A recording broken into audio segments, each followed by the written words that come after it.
ഓം ശ്രീ മഹാഗണപതയേ നമഃ. ഓം ശ്രീ മഹാസരസ്വത്यै നമഃ.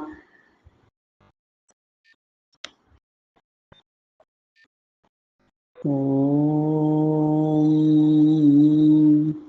സദാശിവസമാരംഭാം ശങ്കരാചാര്യമധ്യമാം അസ്മദാചാര്യപര്യന്താം വന്ദേ ഗുരുപരമ്പരാം. ഓം ശ്രീ ഗുരുഭ്യോ നമഃ. മൂകം കരോതി വാചാലം പങ്കും ലംഘയത്തെ ഗിരിം യത്കൃപാതമഹം വന്ദേ പരമാനന്ദമാധവം. പീതാംബരം കരവിരാജിത ശംഖചക്രകൗമോദകീ സരസിജം കരുണാസമുദ്രം രാധാസഹായം അതിസുന്ദരമന്ദഹാസം വാതാലയേശമനിശം ഹൃദി ഭാവയാമി. ഗോവിന്ദ ഗോവിന്ദ ഹരേ മുരാരേ, ഗോവിന്ദ ഗോവിന്ദ മുകുന്ദ കൃഷ്ണ,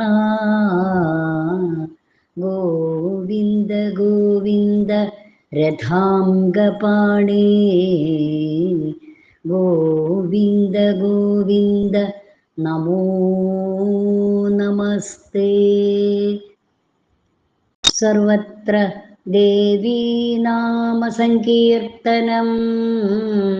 ശ്രീ മഹാദേവ്യൈ നമഃ. ഓം ശ്രീ ഗുരുഭ്യോ നമഃ. നമസ്തേ നമസ്തേ പ്രിയ ഹരേ കൃഷ്ണ കുടുംബത്തിലെ സജ്ജനങ്ങളെ, എല്ലാവർക്കും ശുഭദിനം നേരുന്നു. സാക്ഷാൽ ശ്രീ ജഗദംബയുടെ അനുഗ്രഹം എല്ലാ സുഹൃത്തുക്കൾക്കും ലഭിക്കുമാറാകട്ടെ എന്ന് പ്രാർത്ഥിച്ചുകൊണ്ട് ഇന്നത്തെ ശ്രീദേവി നാരായണീയം പഠന ക്ലാസ്സിലേക്ക് എല്ലാവരെയും സ്വാഗതം ചെയ്യുന്നു.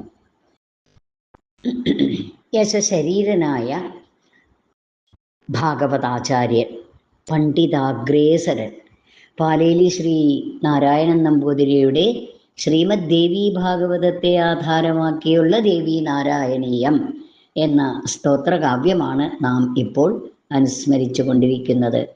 അതിൽ ദശകം 3 മഹാകാളിയുടെ അവതാരത്തെ വർണ്ണിക്കുകയാണ്. ഈ ദശകത്തിൽ 1 മുതൽ 8 വരെയുള്ള ശ്ലോകങ്ങളുടെ പാരായണവും പദച്ഛേദമന്വയം അന്വയാർത്ഥവും വ്യാഖ്യാനവും എല്ലാം നമ്മൾ പഠിച്ചു കഴിഞ്ഞു. ഇന്ന് 9, 10 ശ്ലോകങ്ങളുടെ പാരായണം, പദച്ഛേദം, അന്വയാർത്ഥം, വ്യാഖ്യാനം എന്നിവയാണ് നാം അനുസ്മരിക്കുവാൻ ഉദ്ദേശിക്കുന്നത്. ആദ്യം ശ്ലോകങ്ങളുടെ പാരായണം ശ്രവിക്കാം. സർവത്ര ദേവീനാമ സങ്കീർത്തനം. ശ്രീ മഹാദേവ്യൈ നമഃ. ശ്രീ ഗുരുഭ്യോ നമഃ. ശ്രീ ദേവി നാരായണീയം ദശകം 3 മഹാകാളി അവതാരം. ശ്ലോകം 9 പാരായണം. ഹരേ കൃഷ്ണ. ഏവം ഹരൗ വക്തരി തത്ര ദൈത്യൗ രണോത്സുകൗ പ്രാപതുരിദ്ധഗർവൗ തയോരവിജ്ഞായ ബലം മുരാരിർ യുദ്ധോദ്യതോ ഭൂതജരക്ഷണാർത്ഥം ബിഭേമിരാഗാദിമഹാരിപുഭ്യോ ജേതും യതിഷ്യേഹമിമാൻ സുശക്താൻ തദർത്ഥശക്തിം മമ ദേഹി നിത്യം നിദ്രാലസോ മാ ച ഭവാനി മാതഃ. സർവത്ര ദേവീനാമസങ്കീർത്തനം. ശ്രീ മഹാദേവീ നമഃ. ഇന്നത്തെ ശ്ലോകങ്ങളുടെ പദച്ഛേദമന്വയം അന്വയാർത്ഥം വ്യാഖ്യാനം നമുക്ക് ശ്രവിക്കാം. ആദ്യം ഇന്ന് പഠിക്കുവാൻ പോകുന്നത് ശ്ലോകം 9 9-ാമത്തെ ശ്ലോകത്തിന്റെ പദച്ഛേദം നോക്കാം. ഹരൗ ഏവം വക്തരി അത്ര ദൈത്യൗ രണോത്സുകൗ പ്രാപതുഃ യുദ്ധഗർവൗ തയോഃ അവിജ്ഞായ ബലം മുരാരിഃ യുദ്ധോദ്യതഃ അഭൂത് അജരക്ഷണാർത്ഥം. അന്വയാർത്ഥം നോക്കാം. ഹരൗ അരണ ശ്രീഹരി. ഏവം വക്തരി ഏവം ഇപ്രകാരം വക്തരി പറഞ്ഞുകൊണ്ടിരിക്കെ തത്ര അവിടേക്ക് യുദ്ധഗർവവും ദൈത്യവും. യുദ്ധഗർവം എന്ന് വെച്ചാൽ അഹങ്കാരികളായ ദൈത്യവും അസുരന്മാര് രണ്ടാള്, അതുകൊണ്ടാണ് ദൈത്യവും. രണ്ടസുരന്മാരാണല്ലോ. രണോത്സുകവും പ്രാപതുഹു യുദ്ധക്കൊതിയോടെ എത്തിച്ചേർന്നു.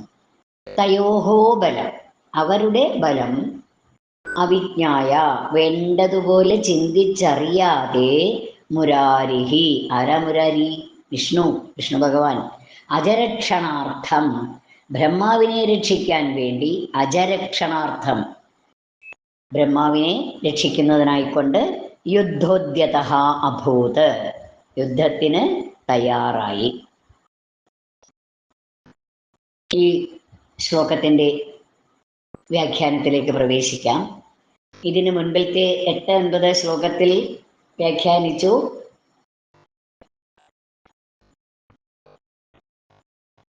മഹാവിഷ്ണു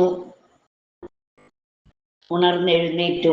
അതായത് ബ്രഹ്മാവിന്റെ സ്തുതി കേട്ട് മഹാദേവി സന്തോഷിച്ചു. തമോ ഗുണപ്രധാനമായ അവതാരത്തിൽ മഹാകാളി എന്ന പേരിൽ ദേവി അവിടെ അവതരിച്ചു. സുന്ദരിയായ ദേവി ആകാശത്തിലാണ് വന്നു നിന്നത് എന്ന് പറഞ്ഞു.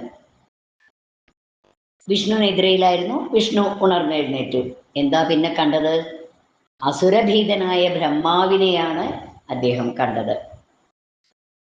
മഹാവിഷ്ണു അദ്ദേഹത്തെ വളരെ ആശ്വസിപ്പിച്ചുകൊണ്ട് പറഞ്ഞു, ബ്രഹ്മാവേ, അസുരന്മാരെ ഞാൻ നിഗ്രഹിച്ചു കൊള്ളാം എന്ന് ബ്രഹ്മാവിന് വാക്കു കൊടുത്തു. ഇവിടെ 9-ാമത്തെ ശ്ലോകത്തിൽ എന്താ പറയുന്നത് എന്ന് നോക്കാം. ആ മഹാവിഷ്ണു മധുകൈടവന്മാരിൽ നിന്നും ഭയരഹിതനായിരിക്കുന്ന ബ്രഹ്മാവിനോട് പറഞ്ഞു,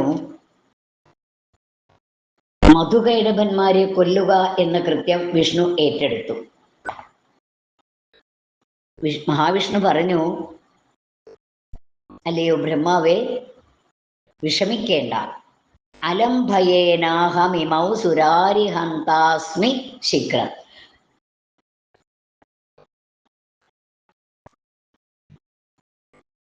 അതായത് ഇവിടെ പറയണോ,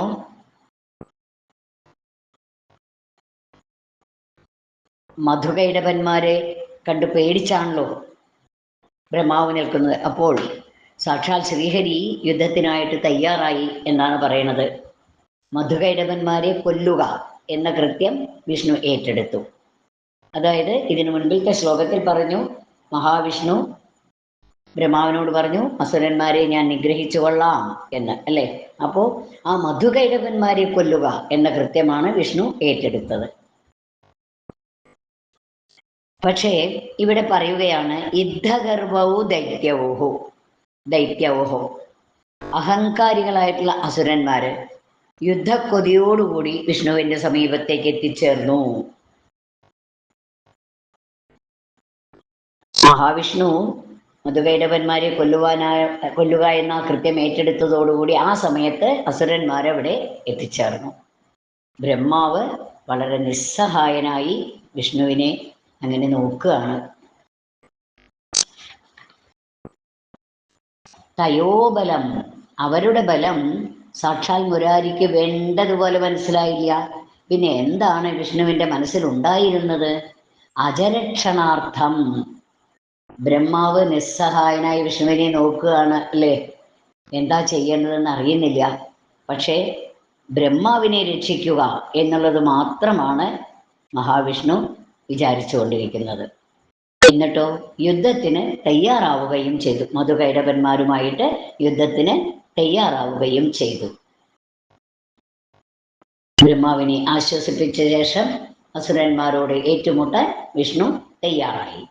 ദേവിയുടെ വരബലം കൊണ്ട് ഈ രണ്ട് അസുരന്മാരും അവരുടെ ഇഷ്ടത്തിനനുസരിച്ചേ മരിക്കൂ.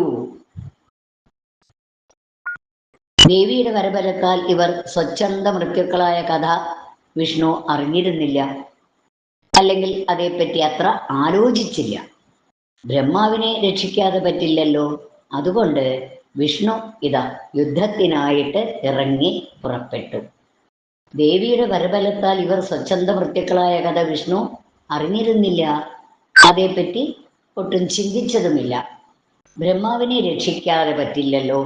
അതുകൊണ്ട് മഹാവിഷ്ണു ആ അസുരന്മാരുമായിട്ട് യുദ്ധത്തിനായിട്ട് ഇറങ്ങി പുറപ്പെട്ടു എന്ന് 9ാമത്തെ ശ്ലോകത്തിലൂടെ വ്യാഖ്യാനിച്ചിരിക്കുന്നു. സർവം ശ്രീകൃഷ്ണാർപ്പണമസ്തു. സർവത്ര ദേവീനാമ സങ്കീർത്തനം. ശ്രീ മഹാദേവ്യൈ നമഃ. ശ്രീ ഗുരുഭ്യോ നമഃ. അടുത്ത 10ാമത്തെ ശ്ലോകത്തിന്റെ പദച്ഛേദം നോക്കാം. ബിഭേമി രാഗാദിമഹാരിപുഭ്യഃ ജേതും യതിഷ്യെ അഹം ഇമാൻ സുശക്താൻ തദർത്ഥശക്തിം മമ ദേഹി നിത്യം നിദ്രാലസഃ മാ ച ഭവാനി മാതഃ. അന്വയവും അർത്ഥവും എന്താണെന്ന് നോക്കാം.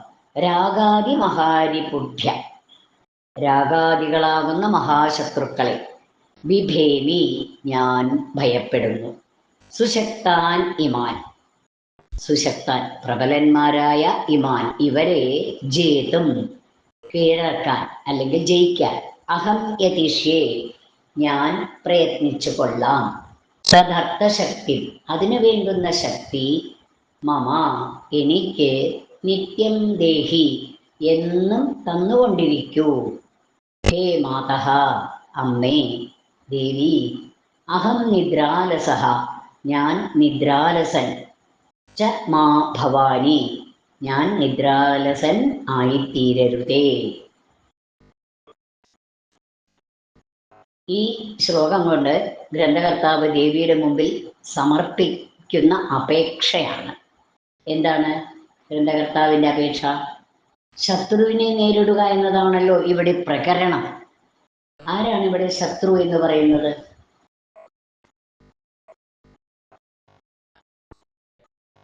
രാഗാദികൾ അല്ലേ? ആരാണ് ശത്രു? കാമം, ക്രോധ, ലോഭ, മോഹ, മത, മാത്സര്യ, രാഗം, ദ്വേഷം. ഇവയാണ് മനുഷ്യന്റെ മുഖ്യ ശത്രുക്കൾ. ഇവ ആന്തരിക ശത്രുക്കളാണ്. ബാഹ്യശത്രുക്കളെ കീഴടക്കാനല്ല, ആന്തരിക ശത്രുക്കളെ കീഴടക്കാനാണ് വളരെയേറെ പ്രയാസം.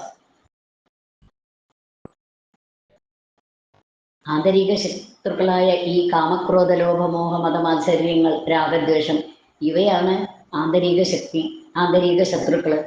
അപ്പൊ അതിനെ കീഴടക്കാൻ വളരെയേറെ പ്രയാസമാണ്. പുറമേ കാണുന്ന ശത്രുക്കളെ ഒരു പ്രയാസമില്ലാതെ കീഴടക്കാൻ പറ്റും. അപ്പോ ആന്തരിക ശത്രുക്കളെ കീഴടക്കാൻ എന്താ വേണ്ടത്? നിരന്തരമായ ഭക്തി സാധന കൊണ്ട് മാത്രമേ അത് സാധ്യമാവൂ. സാധന നിർവിഘ്നം അനുഷ്ഠിക്കാൻ സാധിക്കണമെങ്കിൽ ആരുടെ അനുഗ്രഹം വേണം? ദേവിയുടെ അനുഗ്രഹം തന്നെ വേണം. മഹാദേവി അനുഗ്രഹിച്ചാൽ മാത്രമേ സാധന നിർവിഘ്നം അനുഷ്ഠിക്കാൻ സാധിക്കുകയുള്ളൂ. അനുഗ്രഹം ലഭിക്കാത്തവൻ ജപിക്കാനോ ധ്യാനിക്കാനോ ഇരുന്നാൽ അവനെ എന്താ പിടികൂടുക? നിദ്ര പിടികൂടും. നിദ്രാലസ്യത്തെ ദൂരീകരിക്കാൻ ഗ്രന്ഥകർത്താവ് ദേവിയോട് പ്രാർത്ഥിക്കുകയാണ്. അതായത് ഗ്രന്ഥകർത്താവ് ദേവിയുടെ മുമ്പിൽ സമർപ്പിക്കുന്ന അപേക്ഷ,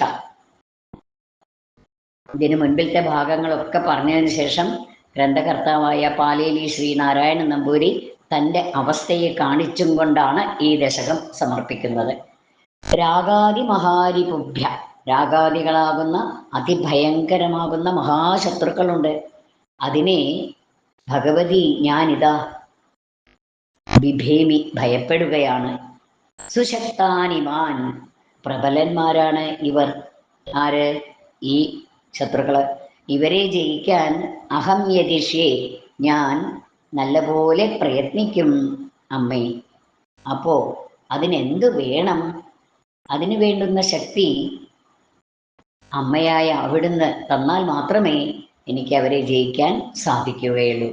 ഹേ മാതാ, അല്ലയോ മാതാവേ, എന്നെ നിദ്രാലസനാക്കി, നിദ്രയും ആലസ്യവും, എന്നെ നിദ്രാലസനാക്കി ആ നിദ്രയിൽ ആലസ്യം പൂണ്ടവനാക്കി മാറ്റാതെ എന്നെ അനുഗ്രഹിക്കണമേ അമ്മേ, എനിക്ക് ശക്തി തരയണമേ എന്നാണ് അപേക്ഷിക്കുന്നത്. ദേവിയുടെ മുമ്പിൽ അപേക്ഷിക്കുകയാണ് ഗ്രന്ഥകർത്താവ്.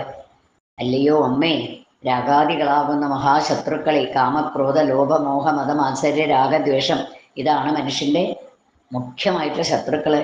ഇവ ആന്തരിക ശത്രുക്കളാണ്. ഇതിനെ ജയിച്ചാൽ മാത്രമേ നമുക്ക് ജീവിതത്തിൽ വിജയം ഉണ്ടാവുകയുള്ളൂ. ബാഹ്യശത്രുക്കളെ കീഴടക്കാനല്ല, ആന്തരിക ശത്രുക്കളായ ഇവയെ കീഴടക്കാനാണ് ഏറെ പ്രയാസം. അതിനെന്ത് വേണം? നിരന്തരമായ ഭക്തി സാധന. അതുകൊണ്ട് മാത്രമേ സാധിക്കുകയുള്ളൂ.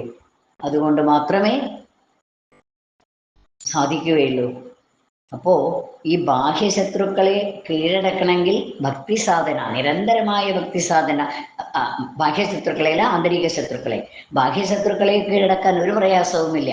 പക്ഷേ ആന്തരികമായിട്ടുള്ള ഈ ശത്രുക്കളെ കീഴടക്കാൻ നല്ലപോലെ ഭക്തി വേണം. അത് ഭക്തി സാധന കൊണ്ട് മാത്രമേ സാധിക്കുകയുള്ളൂ. ഭക്തി സാധന കൊണ്ട് മാത്രമേ നേടുവാൻ സാധിക്കുകയുള്ളൂ എന്ന് പറയുന്നു. സാധന നിർവിഘ്നം അനുഷ്ഠിക്കാൻ ആരുടെ അനുഗ്രഹം വേണമെന്നാണ് പറയണത്? ആ മഹാദേവിയുടെ അനുഗ്രഹം വേണം. മഹാദേവിയുടെ അനുഗ്രഹം ഉണ്ടെങ്കിൽ മാത്രമേ സാധന നിർവിഘ്നം അനുഷ്ഠിക്കുവാൻ കഴിയുകയുള്ളൂ.